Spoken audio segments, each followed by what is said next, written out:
Melihat korupsi itu hal-hal yang terkait dengan big money, big power.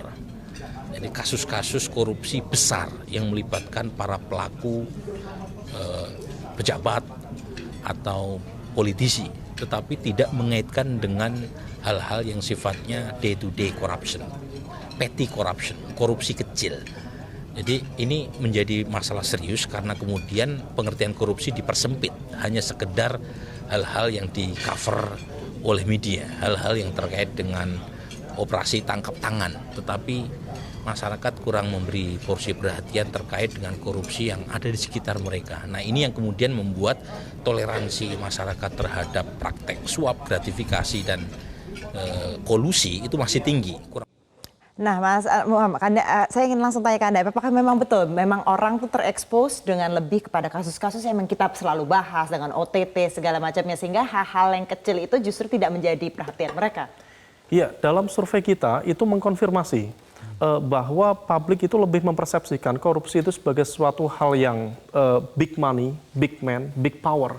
Tetapi ketika kemudian kita tanya kepada responden, kita ada 2.000 responden se-Indonesia, ketika mereka, apakah Anda berkaitan dengan proses-proses transaksi yang berkaitan dengan petty corruption di level desa, kecamatan, kabupaten, mereka cenderung mengatakan tidak pernah. Padahal pada saat yang sama, di uji korelasi yang lain, mereka mengatakan melakukan itu. Artinya begini, bahwa persepsi publik terhadap korupsi itu berbeda. Bahwa korupsi itu adalah suatu hal yang besar, tetapi yang ada di lingkaran daily life mereka itu tidak diidentifikasi sebagai korupsi. Mereka menjadi lebih permisif gitu kalau melihat hal-hal yang di sekitar kemudian mereka. Permisivitas publik terhadap praktik korupsi itu kemudian semakin terbuka. Ini praktiknya. Ini sebenarnya paradoks ya. Paradoks karena korupsi itu dianggap sebagai musuh bersama. Korupsi itu dianggap sebagai masalah yang serius. Akan tetapi saya bisa pahami karena apa? Karena memang by design misalnya, KPK itu juga adalah lembaga yang hanya mengurusi korupsi besar. Dan itu tertulis di dalam undang-undangnya. Nah, yang kedua yang saya lihat juga kenapa publik permisif terhadap korupsi itu karena kampanye sebagian dari kita selama ini soal anti korupsi itu tidak mengkaitkan korupsi dengan dampaknya. Yang itu sebenarnya berkaitan langsung dengan kehidupan mereka sehari-hari. Gitu. Misalnya kasus IKTP, itu jelas sekali kok. Dampaknya itu langsung ke masyarakat. Ketika mereka itu mengakses IKTP sekarang sulit sekali. Menunggu waktu yang nggak tentu kapan akan keluar IKTP-nya. Padahal KTP itu adalah syarat penting untuk mengurusi hal-hal lain misalnya.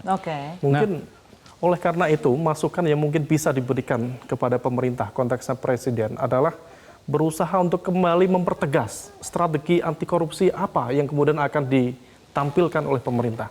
Kalau misal kemarin bulan Juni dan Agustus, pemerintah sudah mengeluarkan Stranas PK melalui Perpres nomor 58 tahun 2008. Saya kira pada konteks pencegahan korupsi itu harus ditampilkan lebih konkret di sana.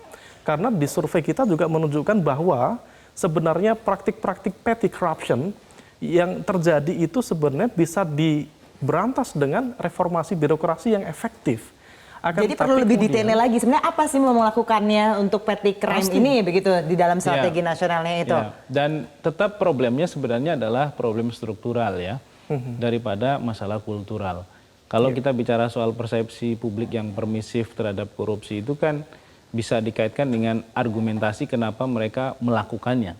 Nah, kalau dari survei itu ketika mereka ditanya kenapa melakukannya, alasannya macam-macam. Tapi yang paling tinggi itu supaya urusannya cepat. Baik. Nah, ketika argumentasinya supaya urusannya cepat, ini berarti masalah struktural. Baik.